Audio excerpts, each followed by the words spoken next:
STRY 독일은 그들의 요람이 아니었습니다. 그저 실험실이었을 뿐입니다. 그리고 우리가 오늘날 알고 있는 세상은 어쩌면 그들의 수많은 시험 단계 중 하나에 불과할지도 모릅니다. 바이에른의 빛의 결사, 일루미나티. 사람들은 그들을 단순한 비밀 결사 정도로 치부하지만 그들은 단순한 비밀 조직이 아니었습니다. 그것은 칼이 아닌 사상으로 세상을 지배하는 새로운 권력 구조, 그 거대한 실험의 시작이었습니다. 이것은 단순히 몇몇 지식인들이 살롱에 모여 나눈 음모론이 아닙니다. 이것은 대학과 재판소, 정부기관 깊숙이 침투하여 낡은 질서를 파괴하고 새로운 질서를 세우려 했던 거대한 네트워크에 대한 이야기입니다. 공식적인 역사는 그들을 18세기에 잠시 나타났다 사라진 해프닝으로 기록하지만 그들의 상징, 그들의 방식, 그리고 그들의 정신적 후예들은 여전히 현대 세계의 규칙을 써 내려가고 있습니다. 오늘 우리는 교과서에 나오는 이야기를 반복하지 않을 것입니다. 우리는 역사가 지우고 싶어 했던 진실의 조각들을 맞춰보려 합니다. 이것은 금지된 결사단의 흥미로운 이야기가 아닙니다. 이것은 혁명이라는 거대한 불길이 어떻게 길들여져 권력을 절대 놓지 않았던 한 엘리트 집단의 소나기에 들어가게 되었는지에 대한 기록입니다. 어둠의 기원을 향한 여정, 오늘 이야기가 끝나고 나면 여러분이 세상을 보는 방식은 이전과 결코 같지 않을 것입니다. 이야기를 시작하기에 앞서 만약 이 지식의 여정이 의미 있다고 생각하신다면 좋아요와 공유를 통해 더 많은 분들과 이 빛을 나눠주시길 바랍니다. 여러분의 구독은 저희가 계속해서 어둠 속 진실을 탐사하는 데 가장 큰 힘이 됩니다. 여러분의 삶에 지혜의 빛이 함께하기를 기원하며 이제 시작하겠습니다. 만약 일루미나티가 단순한 음모론이 아니라 수세기 동안 치밀하게 숨겨져 온 현실이라면 어떨까요? 18세기 유럽의 심장부, 군주와 교회의 삼엄한 감시 아래 소수의 지식인들이 대담한 계획을 세웠습니다. 바로 지식을 무기 삼아 그림자 속에서 세상을 바꾸겠다는 계획이었습니다. 오늘 여러분은 작은 대학 도시에서 시작된 하나의 비밀 결사가 어떻게 보이지 않는 권력의 영원한 상징이 되었는지 목격하게 될 것입니다. 끝까지 집중해 주십시오. 오늘 우리가 밝혀낼 사실들은 여러분이 역사와 권력, 그리고 진실에 대해 알고 있던 모든 것을 영원히 바꿔놓을지도 모릅니다. 모든 것은 1776년 바이에른의 작은 도시 잉골슈타트의 어느 봄밤에 시작되었습니다.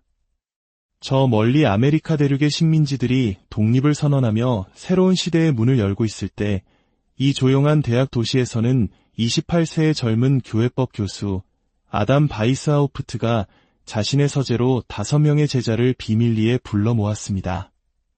바이스하우프트는 이미 대학 내에서 논쟁적인 인물이었습니다. 그는 가톨릭 예수회에서 교육을 받았지만 프랑스 계몽주의 사상에 깊이 매료된 인물이었습니다.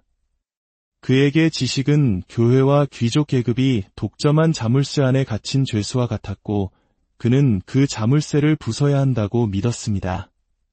무엇이 젊은 교수로 하여금 비밀 조직을 만들게 했을까요? 그는 진보적인 사상들이 대학에서 어떻게 체계적으로 억압받는지를 똑똑히 목격했습니다. 볼테르, 루소와 같은 계몽주의 사상가들의 책은 마치 지적 밀수품처럼 학생들과 교수들 사이에서 은밀하게 유통되었습니다. 가톨릭 교회는 교육과 사상을 철저히 통제했고 자유로운 생각은 체제에 대한 위협으로 간주되었습니다. 바이스하우프트는 이 거대한 시스템의 정면으로 맞서는 대신 훨씬 더 교묘한 전략을 구상했습니다. 세상을 외부에서 바꾸는 것이 아니라 세상의 핵심 기관들 속으로 침투하여 내부에서부터 변화시키는 것이었죠. 그날 밤 희미한 촛불 아래에서 바이스하우프트는 자신의 비전을 밝혔습니다. 바로 완성될 수 있는 자들의 결사, 즉 이성과 지식을 통해 인류의 진보에 헌신하는 사람들의 네트워크를 만드는 것이었습니다. 그들은 권력 그 자체를 탐하는 것이 아니었습니다. 그들은 미신과 독단이 과학과 사상의 자유에게 자리를 내어주는 계몽된 사회를 향해 점진적으로 세상을 변화시키고자 했습니다. 그의 첫 추종자들은 그와 마찬가지로 지성에 가해지는 억압의 좌절감을 느끼던 교수와 학생들이었습니다. 바이스하우프트의 계획이 특별했던 점은 프리메이슨 조직에서 일부 영감을 받았지만 훨씬 더 완전한 비밀주의에 초점을 맞춘 정교한 조직 구조에 있었습니다. 각 회원은 단계적인 교육을 받으며 헌신과 능력을 증명함에 따라 더 높은 등급으로 올라가는 피라미드식 구조였습니다. 이 구조는 결사단이 자신의 진정한 본질이나 규모를 결코 드러내지 않으면서도 사회 주요 기관에 영향력을 행사할 수 있게 해주었습니다. 이는 특정 사상을 표현하는 것만으로도 추방, 투옥, 심지어 죽음에 이를 수 있었던 시대에 완벽하게 적응된 설계였습니다. 완성될 수 있는 자들의 결사라는 초기 이름은 너무 학술적이고 영감을 주지 못한다고 판단되었습니다. 1778년 바이스하우프트와 그의 핵심 동지들은 그들의 사명을 더 잘 담아낼 수 있는 새로운 이름을 채택했습니다. 바로 일루미나티, 즉 빛을 받은 자들이라는 뜻입니다. 중세적 사고의 어둠이 지배하던 세상에서 이성의 빛으로 계몽된 자들을 의미했죠. 이 새로운 이름과 점점 더 정교해지는 신임 모집 및 교육 시스템을 갖춘 이 결사단은 이제 잉골슈타트의 대학 담장을 넘어 바이스하우프트 자신조차 예측하지 못했던 운명을 향해 뻗어나갈 준비를 마쳤습니다. 일루미나티의 심장부에는 난해한 의식이나 신비로운 주문이 없었습니다. 그 대신 훨씬 더 혁명적인 것, 바로 사람들의 정신을 바꾸고 그들을 통해 사회 전체를 변화시키기 위해 세심하게 설계된 시스템이 있었습니다. 조직의 구조는 지식과 영향력에 대한 피라미드적 관점을 반영했습니다. 가장 아래 단계인 수련생은 조직의 진짜 목표를 모른 채 세심하게 관찰되었습니다. 그 위 단계인 미네르발은 로마 신화 속지의 여신 미네르바의 이름을 딴 것으로 이때부터 철학과 과학에 대한 교육을 받기 시작했습니다. 오직 가장 충성스럽고 유능한 자만이 상위 등급으로 올라갈 수 있었고 그곳에서 비로소 결사단의 진정한 목적과 방법이 공개되었습니다. 그들은 왜 미네르바의 부엉이를 상징으로 선택했을까요? 조직의 공식 문서에 등장하는 이 상징은 결코 우연한 선택이 아니었습니다. 부엉이는 어둠 속에서도 볼 수 있으며 다른 이들이 인지하지 못하는 것을 구별합니다.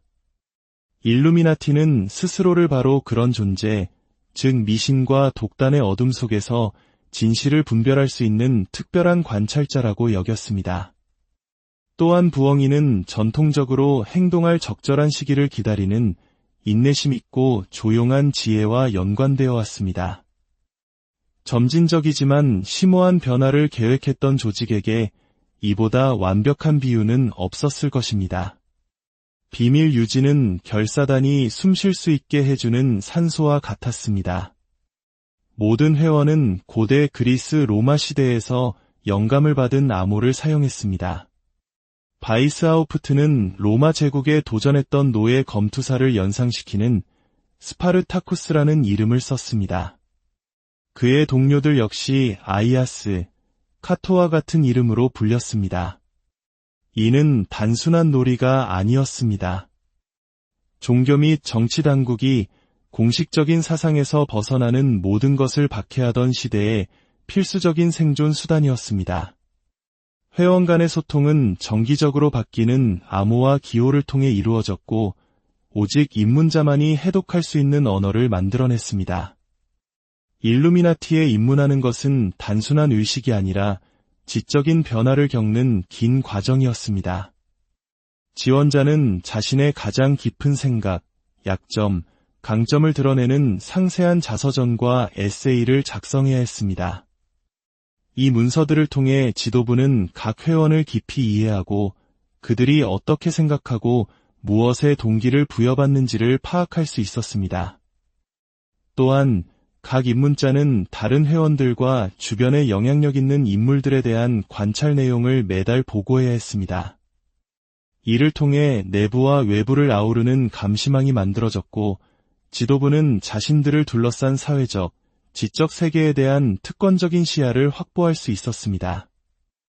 이 시스템에서 가장 혁명적이었던 것은 의식이 아니라 교육적 목적이었습니다. 일루미나티는 교육을 통해 인간이 완벽해질 수 있다고 굳게 믿었습니다. 각 입문 단계에는 종교적, 사회적 편견에서 정신을 해방시키기 위해 고안된 필독서, 철학토론, 실습과제가 포함되었습니다. 그들은 맹목적으로 지도자를 따르는 추종자가 아니라 비판적이고 독립적인 사고를 발전시키는 개인을 양성하고자 했습니다. 이러한 급진적인 교육 방식은 일루미나티가 단순한 음모 조직이 아니라 계몽된 시민이라는 새로운 유형의 인간을 창조하려는 야심찬 비밀 교육 프로젝트였음을 보여줍니다. 잉골슈타트에 심겨진 작은 씨앗은 곧 바이스하우프트가 처음에 상상했던 것보다 훨씬 더 멀리까지 열매를 맺기 시작했습니다. 1778년에서 1784년 사이 일루미나티는 지역 학자들의 소모임에서 신성 로마 제국의 주요 도시에 지부를 둔 대륙적 네트워크로 성장했습니다. 어떻게 그들은 그토록 짧은 시간에 이 놀라운 확장을 이룰 수 있었을까요? 전환점은 1780년 아돌프 폰 크닉의 남자기 조직에 합류하면서 찾아왔습니다. 이 귀족이자 작가이며 경험 많은 프리메이슨이었던 그는 계몽 귀족 사회의 인맥뿐만 아니라 일루미나티를 새로운 영향력의 영역으로 쏘아올릴 전략적 비전을 가져왔습니다. 크닉의 남작은 프리메이슨 조직이 일루미나티의 사상을 전파하는데 완벽한 매개체가 될 수 있음을 간파했습니다. 프리메이슨 지부는 이미 유럽 전역에 존재하며 바게라는 이상 아래 다양한 사회계층의 영향력 있는 인물들을 모으고 있었습니다. 일루미나티는 이 구조와 경쟁하는 대신 그 안으로 침투하는 전략을 채택했습니다. 결사단 회원들은 프리메이슨 로지에 가입했고 일단 안으로 들어가면 더 진보적인 사상의 수용적인 잠재적 후보자들을 식별했습니다. 점차적으로 그들은 미넨과 빈의 중요한 로지들을 완전히 통제하기에 이르렀고 이 공간들을 자신들의 철학을 전파하는 중심지로 만들었습니다. 침투는 프리메이슨 로지에만 국한되지 않았습니다. 일루미나티는 국가와 사회의 핵심 기관에 침투하기 위한 세심한 전략을 개발했습니다. 그들은 회원들을 교수나 행정가로 대학에 배치하여 미래 엘리트들의 교육에 영향을 미쳤습니다. 변호사와 판사로서 법원에 들어가 법의 해석을 미묘하게 수정했습니다. 심지어 신학교에도 자리를 잡아 내부에서부터 교조주의를 완화시키려 했습니다. 각 회원은 재능과 영향력을 가진 인물을 발굴하고 영입하는 임무를 맡았고 이를 통해 권력의 중심부까지 뻗어나가는 보이지 않는 네트워크를 만들어갔습니다. 이 조용하지만 효과적인 전략 덕분에 일루미나티는 불과 10년 만에 인상적인 존재감을 갖게 되었습니다. 1784년경 결사단은 바이엘은 오스트리아, 프로이센, 프랑스, 이탈리아 일부 지역에 걸쳐 650명 이상의 회원을 보유하게 되었습니다. 그들 중에는 대학 교수, 의사, 변호사, 국가공무원, 진보적인 성직자, 심지어 작센 바이마르의 카를 아우구스트 공작과 같은 일부 군주들도 포함되어 있었습니다. 계몽주의 이상에 대한 헌신으로 뭉친 이 다양한 구성원들은 일루미나티를 단순한 철학회를 넘어 진정한 초국가적 영향력 네트워크로 만들었습니다. 이 확장에서 가장 주목할 만한 점은 그 조용한 성격이었습니다. 자신들의 의도를 공개적으로 선포했던 다른 혁명운동과 달리 일루미나티는 검열과 박해를 피할 수 있게 해주는 신중함의 베일 아래에서 활동했습니다. 그들은 폭력을 통해 정부를 전복시키려 한 것이 아니라 교육과 문화적 영향력을 통해 사회를 점진적으로 변화시키려 했습니다. 어떤 의미에서 그들은 진정한 힘이 무력에 있는 것이 아니라 정신과 제도를 형성하는 능력에 있음을 이해한 초기 형태의 사회정치적 활동을 대표했습니다. 이러한 교묘함 덕분에 그들은 수년간 거의 눈에 띄지 않고 성장할 수 있었습니다. 그러나 작은 실수 하나가 그들의 운명을 극적으로 바꾸어 놓을 때까지였습니다. 1784년 7월 20일, 야코프 란츠라는 이름의 사자가 여름 폭풍우를 뚫고 라티스본을 향해 말을 달리고 있었습니다. 그의 가방에 든 것은 황금보다 더 가치가 있었습니다. 암호화된 문서, 회원 명단, 내부 서신, 그리고 일루미나티의 전략 계획들이었습니다. 파문당한 사제에서 일루미나티 회원이 된 란츠는 결코 목적지에 도착하지 못했습니다. 길 한가운데서 벼락에 맞아 즉사하고 만 것입니다. 당국이 그의 시신을 수습했을 때 그들은 문서들도 함께 발견했습니다. 수년간 어둠 속에 가려져 있던 모든 것이 가장 적나라한 빛 아래 드러난 순간이었습니다. 유럽 최고의 비밀이 운명의 변덕으로 인해 폭로된 것입니다. 이 예상치 못한 발견에 당국은 어떻게 반응했을까요? 압수된 문서들은 곧 바이에른의 선제 후 카를 테오도르의 손에 들어갔습니다. 그는 스스로를 계몽군주로 내세웠지만 실제로는 매우 보수적이었고 체제 전복적인 비밀 결사에 대해 경고해온 전직 예수의 회원들의 영향을 받고 있었습니다. 란츠의 문서들을 검토한 테오도르는 자신의 최악의 두려움이 확인되었다고 생각했습니다. 국가기관에 체계적으로 침투하여 기존 질서를 위협하는 목표를 가진 조직이 실제했던 것입니다. 그의 반응은 즉각적이고 단호했습니다.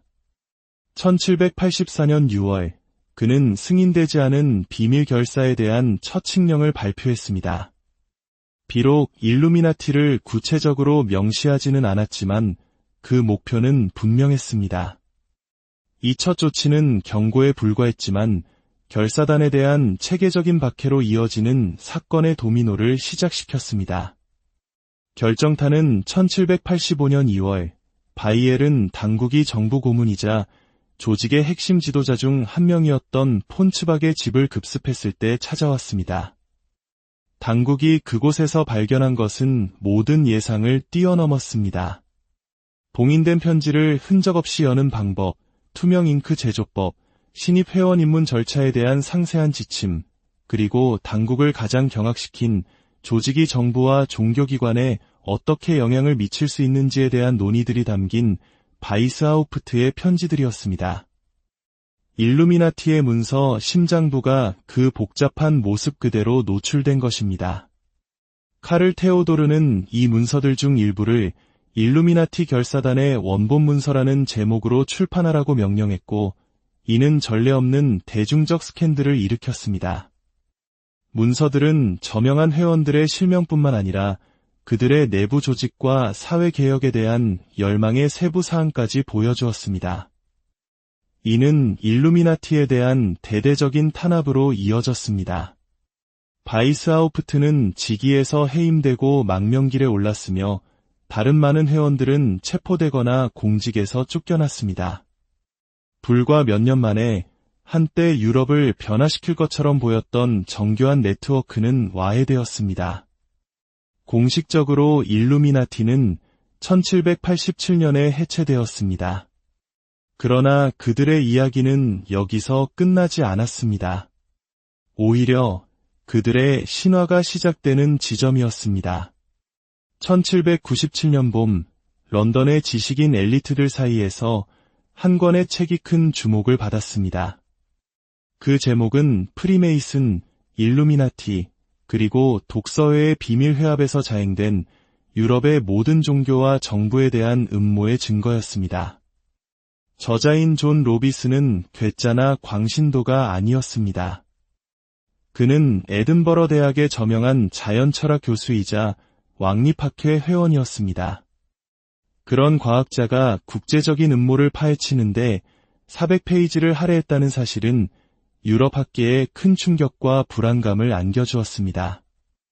로비스는 유럽 대륙을 여행하며 일부 대륙의 프리메이슨 로치들이 훨씬 더 정치적이고 급진적이라는 인상을 받았습니다. 그는 바이에른에서 압수된 일루미나티 문서 일부와 프랑스 혁명에 대한 이야기들을 접하며 충격적인 결론에 도달했습니다.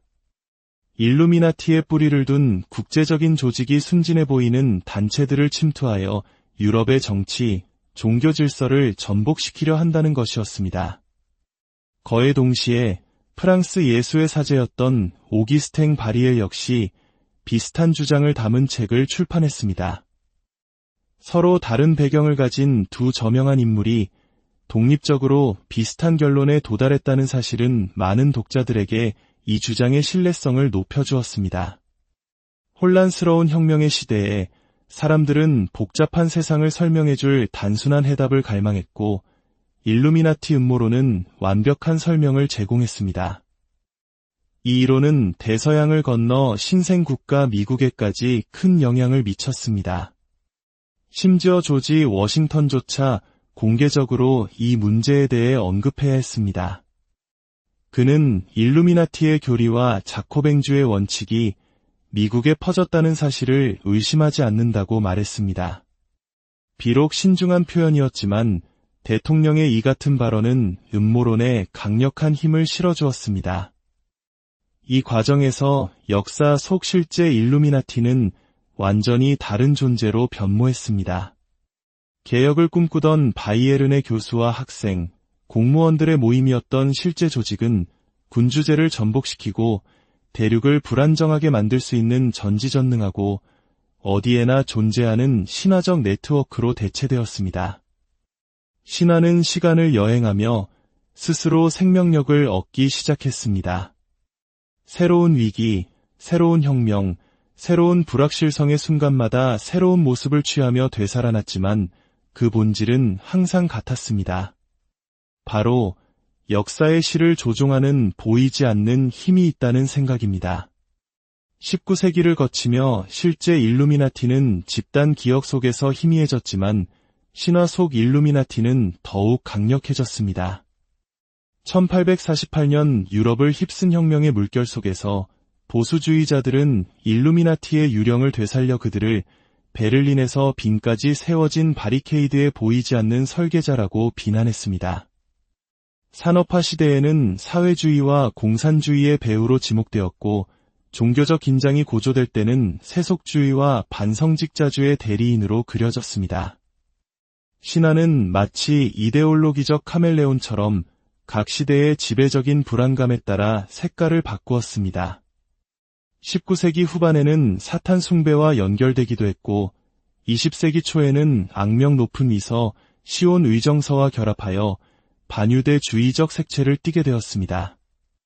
이 시기 영국의 네스타 옙스터와 같은 작가들은 일루미나티를 볼세비키 혁명, 국제금융기관, 그리고 세계 단일 정부 수립 음모와 연결시키는 정교한 이론들을 발전시켰습니다. 이제 그들은 더 이상 작은 바이엘은 비밀 결사가 아니었습니다. 수세기와 대륙, 그리고 세계 권력의 최고위를 아우르는 거대한 음모의 대명사가 되었습니다. 그들의 상징, 삼각형 안의 눈, 부엉이 등은 워싱턴 DC의 건축물, 미국 1달러 지폐, 기업 로고, 대중음악 앨범 등 전혀 예상치 못한 곳에서 발견되기 시작했습니다. 이 상징들이 실제 바이엘은 결사단과 직접적인 관련이 없다는 사실은 중요하지 않았습니다. 신화의 강력한 힘이 모든 우연을 증거로 둔갑시켰기 때문입니다. 일루미나티는 역사적 존재를 초월하여 훨씬 더 영속적인 무언가가 되었습니다. 그것은 보이지 않는 것에 대한 두려움을 표현하는 언어, 설명할 수 없는 것을 설명하는 비유, 점점 더 복잡해지는 세상에 의미를 부여하는 서사가 되었습니다. 그렇다면 현대의 역사학자들은 일루미나티를 어떻게 바라볼까요? 수십 년간 독일의 기록 보관소에서 원본 문서를 연구한 학자들은 사실과 허구를 분리해냈습니다. 그들은 일루미나티가 1776년에서 1787년 사이에 활동했던 아담 바이스하우프트에 의해 창설된 구체적이고 문서화된 역사적 현상임을 확인합니다. 그러나 그 규모와 영향력은 신화와는 거리가 멉니다. 전성기에도 회원은 약 650명에 불과했으며 그들의 실제 권력은 제한적이고 지역적이었습니다. 역사학자 라이나르트 코젤렉은 일루미나티의 역사적 중요성이 그들이 무엇을 했는가에 있는 것이 아니라 그들이 무엇을 대표했는가에 있다고 지적합니다.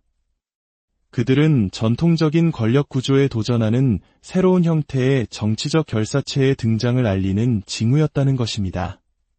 그들은 전능한 음모가 아니라 낡은 체제에 대한 체계적인 비판을 시작하고 계몽주의 원칙에 기반한 대안적 사회를 상상하기 시작한 초국가적 지식인 네트워크의 선구자였습니다. 결국 일루미나티 이야기는 우리를 매혹적인 역설 앞에 세웁니다. 유럽의 작은 구석에서 불과 10년 남짓 존재했던 조직이 어떻게 수세기에 걸친 추측과 두려움, 그리고 매혹을 낳았을까요? 아마도 일루미나티의 진정한 유산은 100년 동안 이어진 음모가 아니라 헌신적이고 조직적인 소수의 사람들이 역사의 흐름을 바꿀 수 있다는 혁명적인 아이디어 그 자체일 것입니다. 이 아이디어는 믿을 수 없을 정도로 강력하고 지속적이어서 여러 세기에 걸쳐 해방운동과 권위주의 정권 모두에게 영감을 주었습니다. 마찬가지로 일루미나티 신화의 지속성은 단순한 집단적 편집증이 아니라 현대 세계 권력의 본질에 대한 근본적인 직관의 표현일 수 있습니다. 우리 삶을 형성하는 많은 힘, 예를 들어 글로벌 금융시장, 인공지능 알고리즘, 비공개 지정학적 협정 등은 실제로 일반 시민이 접근할 수 없는 영역에서 작동합니다. 일루미나티 신화는 이러한 보이지 않는 권력에 대한 우리의 불안감을 담아내는 그릇이 된 것입니다. 결국 일루미나티의 이야기는 투명성과 비밀, 그리고 보이는 권력과 보이지 않는 권력 사이의 영원한 긴장을 상기시킵니다. 또한 혼돈 속에서 의미를 찾고 복잡하고 종종 무작위적인 사건 뒤에서 의도적인 행위자를 찾으려는 우리 인간의 깊은 필요성을 일깨워줍니다. 바이스하우프트의 원래 일루미나티는 사회를 점진적으로 변화시키려는 목표에 실패했습니다. 하지만 그들은 예상치 못한 측면에서 성공했습니다. 그들은 인류에게 숨겨진 권력에 대한 불안을 표현할 수 있는 영원한 상징을 제공했습니다. 만약 아담 바이스하우프트가 자신의 창조물이 남긴 문화적 유산을 볼 수 있다면 그는 아마 복잡한 심경을 느낄 것입니다. 자신의 교육적, 개혁적 프로젝트가 사악한 음모의 대명사로 변질된 것에 경악하면서도 한편으로는 자신의 생각과 아이디어가 창조자를 훨씬 뛰어넘어 세상에 지대한 영향을 미쳤다는 사실에 어떤 만족감을 느낄지도 모릅니다. 그것이야말로 결국 그가 꿈꿨던 비전의 본질이었으니까요. 잘 다듬어지고 전략적으로 적용된 생각은 세상을 바꿀 수 있다는 믿음 말입니다. 해체된 지 200년이 훌쩍 지난 지금도 일루미나티는 우리에게 본질적인 질문을 던지고 있습니다. 우리 사회에서 진정으로 권력을 행사하는 자는 누구인가? 어떤 보이지 않는 힘이 우리의 삶을 형성하고 있는가? 지식과 정보가 아무런 제약이나 조작 없이 자유롭게 흐르는 세상은 과연 가능한가? 바이스하우프트의 프로젝트 중심에 있었던 이 질문들은 가짜뉴스와 알고리즘 조작, 제도적 불신이 팽배한 우리 시대에 더욱 절실하게 다가옵니다. 어쩌면 이것이야말로 일루미나티의 진정한 유산일 것입니다.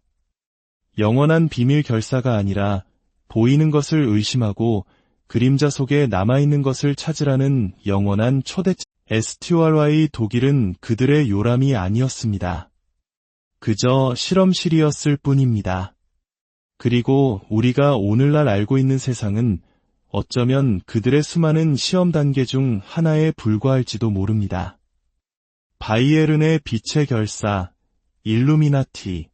사람들은 그들을 단순한 비밀 결사 정도로 치부하지만 그들은 단순한 비밀 조직이 아니었습니다. 그것은 칼이 아닌 사상으로 세상을 지배하는 새로운 권력 구조, 그 거대한 실험의 시작이었습니다.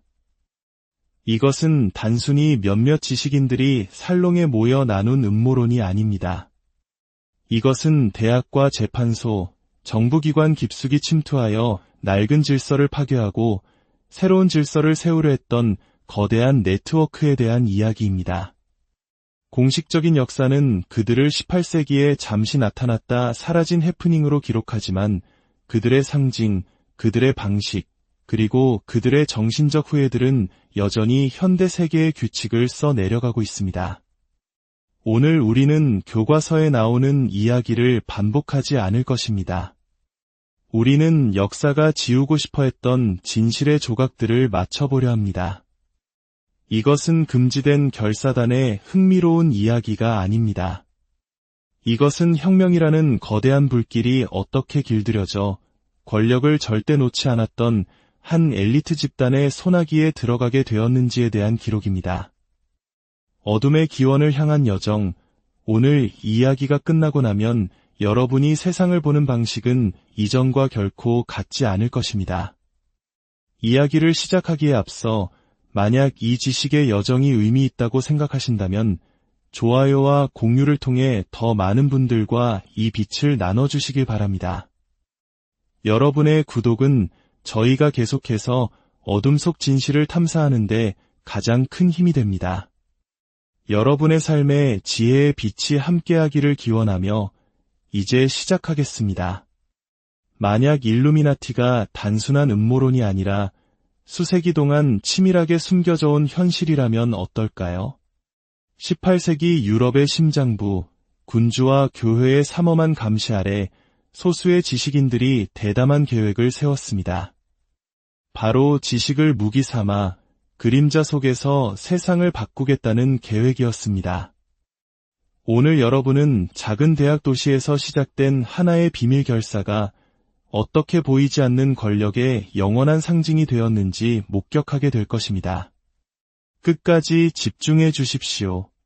오늘 우리가 밝혀낼 사실들은 여러분이 역사와 권력, 그리고 진실에 대해 알고 있던 모든 것을 영원히 바꿔놓을지도 모릅니다. 모든 것은 1776년 바이에른의 작은 도시 잉골슈타트의 어느 봄밤에 시작되었습니다. 저 멀리 아메리카 대륙의 식민지들이 독립을 선언하며 새로운 시대의 문을 열고 있을 때 이 조용한 대학 도시에서는 28세의 젊은 교회법 교수 아담 바이스하우프트가 자신의 서재로 5명의 제자를 비밀리에 불러 모았습니다. 바이스하우프트는 이미 대학 내에서 논쟁적인 인물이었습니다. 그는 가톨릭 예수회에서 교육을 받았지만 프랑스 계몽주의 사상에 깊이 매료된 인물이었습니다. 그에게 지식은 교회와 귀족 계급이 독점한 자물쇠 안에 갇힌 죄수와 같았고 그는 그 자물쇠를 부숴야 한다고 믿었습니다. 무엇이 젊은 교수로 하여금 비밀 조직을 만들게 했을까요? 그는 진보적인 사상들이 대학에서 어떻게 체계적으로 억압받는지를 똑똑히 목격했습니다. 볼테르, 루소와 같은 계몽주의 사상가들의 책은 마치 지적 밀수품처럼 학생들과 교수들 사이에서 은밀하게 유통되었습니다. 가톨릭 교회는 교육과 사상을 철저히 통제했고 자유로운 생각은 체제에 대한 위협으로 간주되었습니다. 바이스하우프트는 이 거대한 시스템의 정면으로 맞서는 대신 훨씬 더 교묘한 전략을 구상했습니다. 세상을 외부에서 바꾸는 것이 아니라 세상의 핵심 기관들 속으로 침투하여 내부에서부터 변화시키는 것이었죠. 그날 밤 희미한 촛불 아래에서 바이스하우프트는 자신의 비전을 밝혔습니다. 바로 완성될 수 있는 자들의 결사, 즉 이성과 지식을 통해 인류의 진보에 헌신하는 사람들의 네트워크를 만드는 것이었습니다. 그들은 권력 그 자체를 탐하는 것이 아니었습니다. 그들은 미신과 독단이 과학과 사상의 자유에게 자리를 내어주는 계몽된 사회를 향해 점진적으로 세상을 변화시키고자 했습니다. 그의 첫 추종자들은 그와 마찬가지로 지성에 가해지는 억압의 좌절감을 느끼던 교수와 학생들이었습니다.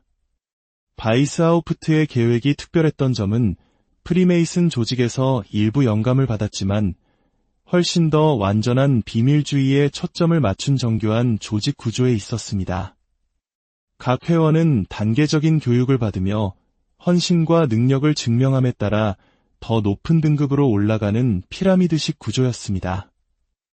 이 구조는 결사단이 자신의 진정한 본질이나 규모를 결코 드러내지 않으면서도 사회 주요 기관에 영향력을 행사할 수 있게 해주었습니다. 이는 특정 사상을 표현하는 것만으로도 추방, 투옥, 심지어 죽음에 이를 수 있었던 시대에 완벽하게 적응된 설계였습니다. 완성될 수 있는 자들의 결사라는 초기 이름은 너무 학술적이고 영감을 주지 못한다고 판단되었습니다. 1778년 바이스하우프트와 그의 핵심 동지들은 그들의 사명을 더 잘 담아낼 수 있는 새로운 이름을 채택했습니다. 바로 일루미나티, 즉 빛을 받은 자들이라는 뜻입니다. 중세적 사고의 어둠이 지배하던 세상에서 이성의 빛으로 계몽된 자들을 의미했죠. 이 새로운 이름과 점점 더 정교해지는 신임 모집 및 교육 시스템을 갖춘 이 결사단은 이제 잉골슈타트의 대학 담장을 넘어 바이스하우프트 자신조차 예측하지 못했던 운명을 향해 뻗어나갈 준비를 마쳤습니다. 일루미나티의 심장부에는 난해한 의식이나 신비로운 주문이 없었습니다. 그 대신 훨씬 더 혁명적인 것, 바로 사람들의 정신을 바꾸고 그들을 통해 사회 전체를 변화시키기 위해 세심하게 설계된 시스템이 있었습니다. 조직의 구조는 지식과 영향력에 대한 피라미드적 관점을 반영했습니다. 가장 아래 단계인 수련생은 조직의 진짜 목표를 모른 채 세심하게 관찰되었습니다. 그 위 단계인 미네르발은 로마 신화 속지의 여신 미네르바의 이름을 딴 것으로 이때부터 철학과 과학에 대한 교육을 받기 시작했습니다. 오직 가장 충성스럽고 유능한 자만이 상위 등급으로 올라갈 수 있었고 그곳에서 비로소 결사단의 진정한 목적과 방법이 공개되었습니다. 그들은 왜 미네르바의 부엉이를 상징으로 선택했을까요? 조직의 공식 문서에 등장하는 이 상징은 결코 우연한 선택이 아니었습니다. 부엉이는 어둠 속에서도 볼 수 있으며 다른 이들이 인지하지 못하는 것을 구별합니다. 일루미나티는 스스로를 바로 그런 존재, 즉 미신과 독단의 어둠 속에서 진실을 분별할 수 있는 특별한 관찰자라고 여겼습니다. 또한 부엉이는 전통적으로 행동할 적절한 시기를 기다리는 인내심 있고 조용한 지혜와 연관되어 왔습니다. 점진적이지만 심오한 변화를 계획했던 조직에게 이보다 완벽한 비유는 없었을 것입니다. 비밀 유지는 결사단이 숨 쉴 수 있게 해주는 산소와 같았습니다. 모든 회원은 고대 그리스 로마 시대에서 영감을 받은 암호를 사용했습니다. 바이스하우프트는 로마 제국에 도전했던 노예 검투사를 연상시키는 스파르타쿠스라는 이름을 썼습니다. 그의 동료들 역시 아이아스, 카토와 같은 이름으로 불렸습니다. 이는 단순한 놀이가 아니었습니다.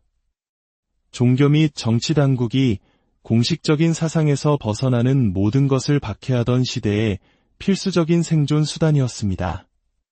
회원 간의 소통은 정기적으로 바뀌는 암호와 기호를 통해 이루어졌고 오직 입문자만이 해독할 수 있는 언어를 만들어냈습니다.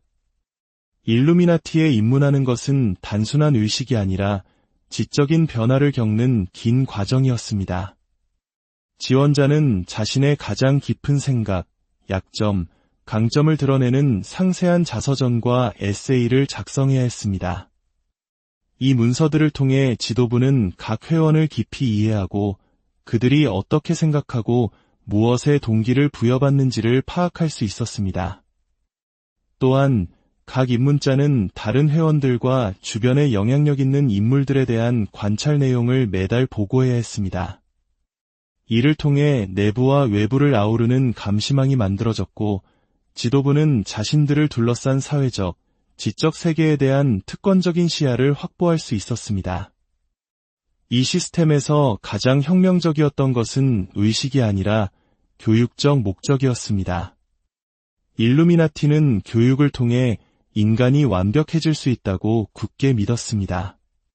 각 입문 단계에는 종교적, 사회적 편견에서 정신을 해방시키기 위해 고안된 필독서, 철학 토론, 실습 과제가 포함되었습니다. 그들은 맹목적으로 지도자를 따르는 추종자가 아니라 비판적이고 독립적인 사고를 발전시키는 개인을 양성하고자 했습니다. 이러한 급진적인 교육 방식은 일루미나티가 단순한 음모 조직이 아니라 계몽된 시민이라는 새로운 유형의 인간을 창조하려는 야심찬 비밀 교육 프로젝트였음을 보여줍니다. 잉골슈타트에 심겨진 작은 씨앗은 곧 바이스하우프트가 처음에 상상했던 것보다 훨씬 더 멀리까지 열매를 맺기 시작했습니다. 1778년에서 1784년 사이 일루미나티는 지역 학자들의 소모임에서 신성 로마 제국의 주요 도시에 지부를 둔 대륙적 네트워크로 성장했습니다. 어떻게 그들은 그토록 짧은 시간에 이 놀라운 확장을 이룰 수 있었을까요? 전환점은 1780년 아돌프 폰 크닉의 남자기 조직에 합류하면서 찾아왔습니다. 이 귀족이자 작가이며 경험 많은 프리메이슨이었던 그는 계몽 귀족 사회의 인맥뿐만 아니라 일루미나티를 새로운 영향력의 영역으로 쏘아올릴 전략적 비전을 가져왔습니다. 크닉의 남작은 프리메이슨 조직이 일루미나티의 사상을 전파하는데 완벽한 매개체가 될 수 있음을 간파했습니다. 프리메이슨 지부는 이미 유럽 전역에 존재하며 바게라는 이상 아래 다양한 사회계층의 영향력 있는 인물들을 모으고 있었습니다. 일루미나티는 이 구조와 경쟁하는 대신 그 안으로 침투하는 전략을 채택했습니다. 결사단 회원들은 프리메이슨 롯지에 가입했고 일단 안으로 들어가면 더 진보적인 사상의 수용적인 잠재적 후보자들을 식별했습니다. 점차적으로 그들은 미넨과 빈의 중요한 롯지들을 완전히 통제하기에 이르렀고 이 공간들을 자신들의 철학을 전파하는 중심지로 만들었습니다. 침투는 프리메이슨 롯지에만 국한되지 않았습니다. 일루미나티는 국가와 사회의 핵심 기관에 침투하기 위한 세심한 전략을 개발했습니다. 그들은 회원들을 교수나 행정가로 대학에 배치하여 미래 엘리트들의 교육에 영향을 미쳤습니다. 변호사와 판사로서 법원에 들어가 법의 해석을 미묘하게 수정했습니다. 심지어 신학교에도 자리를 잡아 내부에서부터 교조주의를 완화시키려 했습니다. 각 회원은 재능과 영향력을 가진 인물을 발굴하고 영입하는 임무를 맡았고 이를 통해 권력의 중심부까지 뻗어나가는 보이지 않는 네트워크를 만들어갔습니다. 이 조용하지만 효과적인 전략 덕분에 일루미나티는 불과 10년 만에 인상적인 존재감을 갖게 되었습니다. 1784년경 결사단은 바이엘은 오스트리아, 프로이센, 프랑스, 이탈리아 일부 지역에 걸쳐 650명 이상의 회원을 보유하게 되었습니다. 그들 중에는 대학 교수, 의사, 변호사, 국가공무원, 진보적인 성직자, 심지어 작센 바이마르에카를 아우구스트 공작과 같은 일부 군주들도 포함되어 있었습니다. 계몽주의 이상에 대한 헌신으로 뭉친 이 다양한 구성원들은 일루미나티를 단순한 철학회를 넘어 진정한 초국가적 영향력 네트워크로 만들었습니다. 이 확장에서 가장 주목할 만한 점은 그 조용한 성격이었습니다. 자신들의 의도를 공개적으로 선포했던 다른 혁명운동과 달리 일루미나티는 검열과 박해를 피할 수 있게 해주는 신중함의 베일 아래에서 활동했습니다. 그들은 폭력을 통해 정부를 전복시키려 한 것이 아니라 교육과 문화적 영향력을 통해 사회를 점진적으로 변화시키려 했습니다. 어떤 의미에서 그들은 진정한 힘이 무력에 있는 것이 아니라 정신과 제도를 형성하는 능력에 있음을 이해한 초기 형태의 사회정치적 활동을 대표했습니다. 이러한 교묘함 덕분에 그들은 수년간 거의 눈에 띄지 않고 성장할 수 있었습니다.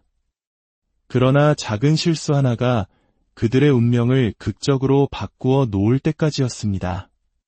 1784년 7월 20일, 야코프 란츠라는 이름의 사자가 여름 폭풍우를 뚫고 라티스본을 향해 말을 달리고 있었습니다. 그의 가방에 든 것은 황금보다 더 가치가 있었습니다. 암호화된 문서, 회원 명단, 내부 서신, 그리고 일루미나티의 전략 계획들이었습니다. 파문당한 사제에서 일루미나티 회원이 된 란츠는 결코 목적지에 도착하지 못했습니다. 길 한가운데서 벼락에 맞아 즉사하고 만 것입니다. 당국이 그의 시신을 수습했을 때 그들은 문서들도 함께 발견했습니다. 수년간 어둠 속에 가려져 있던 모든 것이 가장 적나라한 빛 아래 드러난 순간이었습니다. 유럽 최고의 비밀이 운명의 변덕으로 인해 폭로된 것입니다. 이 예상치 못한 발견에 당국은 어떻게 반응했을까요? 압수된 문서들은 곧 바이에른의 선제 후 카를 테오도르의 손에 들어갔습니다. 그는 스스로를 계몽군주로 내세웠지만 실제로는 매우 보수적이었고 체제 전복적인 비밀 결사에 대해 경고해온 전직 예수의 회원들의 영향을 받고 있었습니다.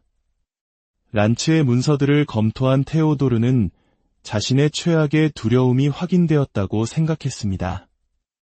국가기관에 체계적으로 침투하여 기존 질서를 위협하는 목표를 가진 조직이 실제했던 것입니다. 그의 반응은 즉각적이고 단호했습니다. 1784년 6월, 그는 승인되지 않은 비밀 결사에 대한 첫 칙령을 발표했습니다. 비록 일루미나티를 구체적으로 명시하지는 않았지만 그 목표는 분명했습니다. 이 첫 조치는 경고에 불과했지만 결사단에 대한 체계적인 박해로 이어지는 사건의 도미노를 시작시켰습니다. 결정타는 1785년 2월, 바이엘은 당국이 정부 고문이자 조직의 핵심 지도자 중 한 명이었던 폰츠박의 집을 급습했을 때 찾아왔습니다. 당국이 그곳에서 발견한 것은 모든 예상을 뛰어넘었습니다. 봉인된 편지를 흔적 없이 여는 방법, 투명 잉크 제조법, 신입 회원 입문 절차에 대한 상세한 지침, 그리고 당국을 가장 경악시킨 조직이 정부와 종교기관에 어떻게 영향을 미칠 수 있는지에 대한 논의들이 담긴 바이스하우프트의 편지들이었습니다. 일루미나티의 문서 심장부가 그 복잡한 모습 그대로 노출된 것입니다.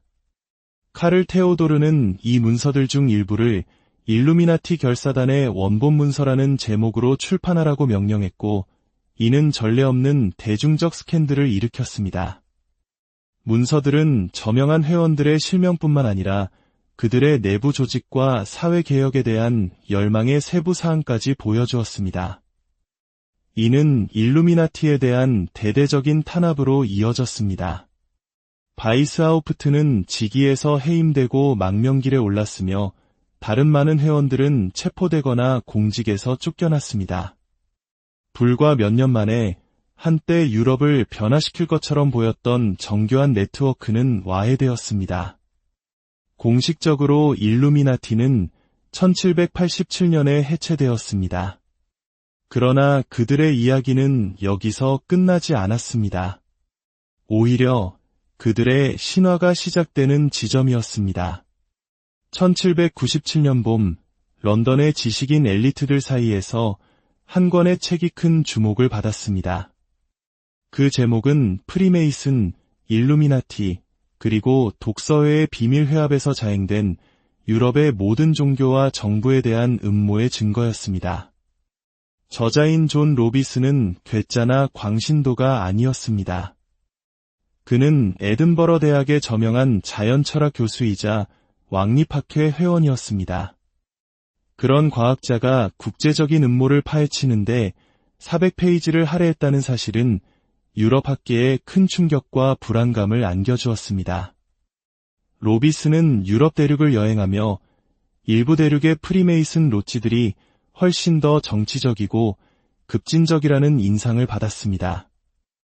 그는 바이에른에서 압수된 일루미나티 문서 일부와 프랑스 혁명에 대한 이야기들을 접하며 충격적인 결론에 도달했습니다. 일루미나티의 뿌리를 둔 국제적인 조직이 순진해 보이는 단체들을 침투하여 유럽의 정치, 종교 질서를 전복시키려 한다는 것이었습니다. 거의 동시에 프랑스 예수의 사제였던 오기스탱 바리엘 역시 비슷한 주장을 담은 책을 출판했습니다. 서로 다른 배경을 가진 두 저명한 인물이 독립적으로 비슷한 결론에 도달했다는 사실은 많은 독자들에게 이 주장의 신뢰성을 높여주었습니다.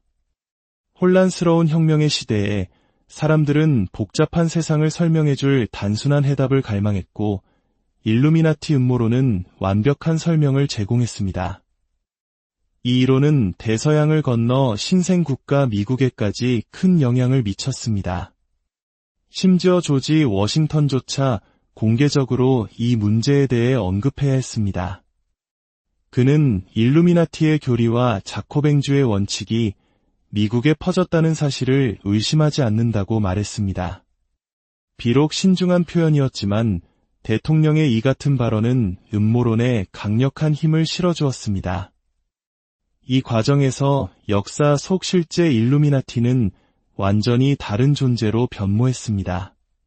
개혁을 꿈꾸던 바이에른의 교수와 학생, 공무원들의 모임이었던 실제 조직은 군주제를 전복시키고 대륙을 불안정하게 만들 수 있는 전지전능하고 어디에나 존재하는 신화적 네트워크로 대체되었습니다.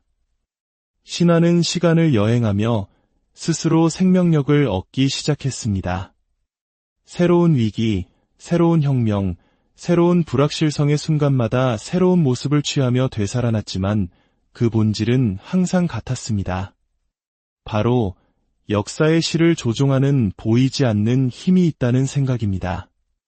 19세기를 거치며 실제 일루미나티는 집단 기억 속에서 희미해졌지만 신화 속 일루미나티는 더욱 강력해졌습니다.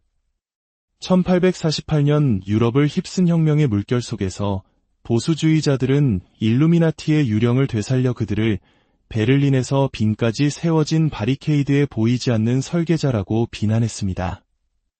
산업화 시대에는 사회주의와 공산주의의 배후로 지목되었고 종교적 긴장이 고조될 때는 세속주의와 반성직자주의 대리인으로 그려졌습니다.